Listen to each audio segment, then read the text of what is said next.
आखिर कौन थे अगस्त्य मुनि? कितनी शक्तियां थी उनमें? कैसे हुआ उनका जन्म? हमारे सनातन धर्म में उनका क्या योगदान था? महर्षि अगस्त्य के जीवन से जुड़ी बहुत सी रोचक घटनाओं को जानने के लिए इस वीडियो के अंत तक बने रहें। और अगर आपको ये वीडियो पसंद आए तो इसे लाइक और चैनल को सब्सक्राइब अवश्य करें। भागवत पुराण स्कंद 6 अध्याय 18 के अनुसार एक समय मित्र और वरुण ने उर्वशी को देखा। उस अप्सरा को देखकर दोनों मोहित हो गए। उनके इस मोह में दोनों का वीर्य स्खलित हो गया। उसे उन लोगों ने एक घड़े में संग्रहित कर दिया। कुछ दिन बाद वह घड़ा अपने आप फूट गया और उसमें से 2 बच्चे बाहर निकल आए। एक थे मुनि अगस्त्य और दूसरे थे वशिष्ठ जी। चूंकि ये दोनों मित्र और वरुण के वीर्य से जन्मे थे, इसलिए इन्हें बाद में मैत्रा वरुणी के नाम से भी जाना जाने लगा। अगस्त्य जी की शिक्षा के बारे में पुराणों में बहुत ही कम उल्लेख है। फिर भी इस बात के पर्याप्त प्रमाण हैं कि वे वेदों और विज्ञान में पारंगत थे और विविध अस्त्रों शस्त्रों के उपयोग में कुशल थे।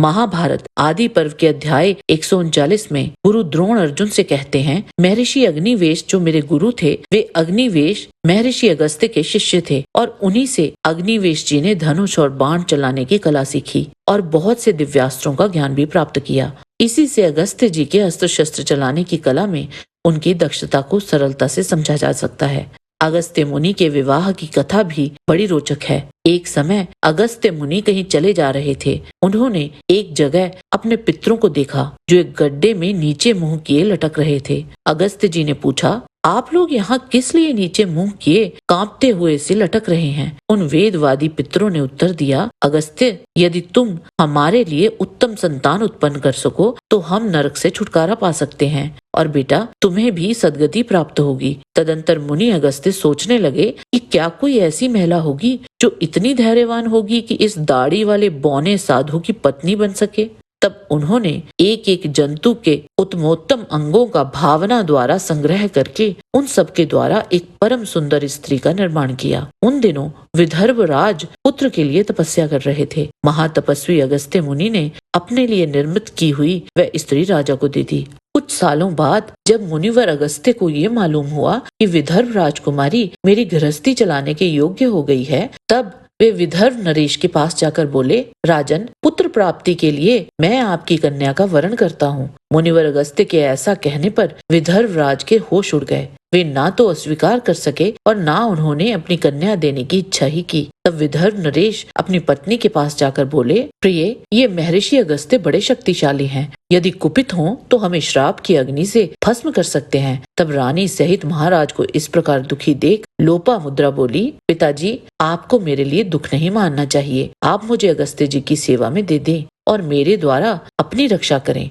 तब राजा ने महात्मा अगस्त्य मुनि को विधि पूर्वक अपनी कन्या लोपामुद्रा ब्याह दी। लोपामुद्रा से अगस्त्य मुनि को महाविद्वान दृढ़स्यु नामक पुत्र प्राप्त हुआ। महर्षि के उस महातपस्वी और तेजस्वी पुत्र को जन्म काल से ही अंग और उपनिषदों सहित संपूर्ण वेदों का स्वाध्याय ज्ञान था। आइए अब विस्तार से जानते हैं महर्षि अगस्त्य द्वारा किए गए महान कार्य और उनसे जुड़ी कुछ रोचक घटनाओं के बारे में। महर्षि अगस्त्य ने राक्षस वतापी और इलवल को मारकर उनके आतंक का अंत किया। इलवल और वतापी ब्राह्मणों को अपना शत्रु मानते थे। इलवल अपने छोटे भाई वतापी को बकरी में बदल देता था और जब कोई ब्राह्मण उनके घर आता तो वह बकरी को मार देता। उसके मांस के व्यंजन ब्राह्मणों को परोस देता। जब वह भोजन खा चुके होते तो इलवल जोर से पुकारता, वातापी बाहर आओ। तब अतिथि का पेट फाड़कर वातापी बाहर आ जाता। इस प्रकार इलवल ने काफी संख्या में ब्राह्मणों की हत्या कर दी थी। एक समय धन प्राप्ति के लिए महर्षि अगस्त्य उन दोनों के यहाँ पधारे। उन दोनों ने तब भी वही छल करने का प्रयास किया तो अगस्त्य मुनि ने भोजन के रूप में वतापी को खा लिया और वतापी चीर्यम भव कहकर उसे पचा लिया, जिससे वतापी मारा गया और फिर उन्होंने इलवल का भी वध कर दिया। अगस्त्य जी का विंध्य पर्वत को बढ़ने से रोकना।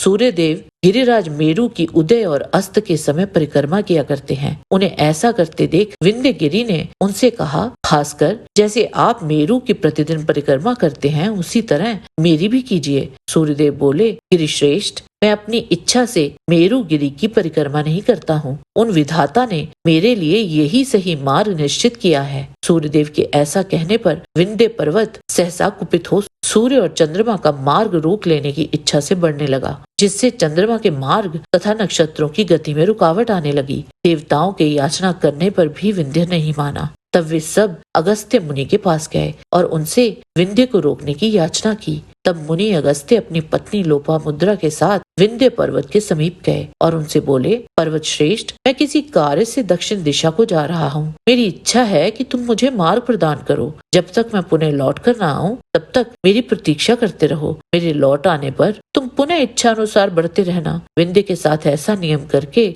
मित्रा वरुण नंदन अगस्त्य जी चले गए और आज तक दक्षिण प्रदेश से नहीं लौटे। अगस्त्य जी द्वारा क्रौंच को श्राप। जब अगस्त्य मुनि विंध्य पर्वत को लांघकर दक्षिण की ओर बढ़े तो क्रौंच नामक एक राक्षस ने उनके रास्ते में बाधा डाली। राक्षस ने अपनी शक्ति से सर्वत्र भारी वर्षा कर दी। तब अगस्त्य जी ने अपने कमंडल से पानी की कुछ बूंदें क्रौंच पर छिड़की। बूंदे पड़ते ही क्रौंच एक पर्वत बन गया। अगस्त्य जी तब उससे बोले कि जब कार्तिकेय जी अपने अस्त्र से उस पर प्रहार करेंगे तो उसे मुक्ति मिल जाएगी। ये कहते हुए अगस्त्य जी ने दक्षिण की ओर अपनी यात्रा जारी रखी। अगस्त्य जी द्वारा समुद्र का सारा जल पी जाना।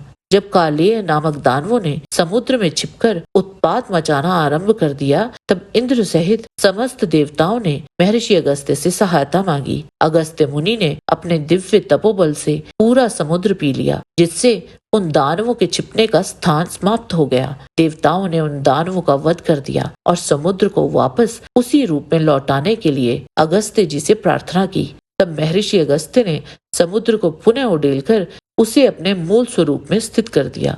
अगस्त्य जी द्वारा उर्वशी, जयंत और नारद को श्राप देना। एक बार अगस्त्य जी इंद्र के अतिथि बनकर देवताओं के लोक गए। उस दिन अगस्त्य जी के सम्मान में उर्वशी द्वारा नृत्य का प्रदर्शन आयोजित किया गया था। नृत्य के बीच में उर्वशी की दृष्टि जयंत पर पड़ी और वह उस पर मोहित हो गई। उसके कदम लय से बाहर हो गए।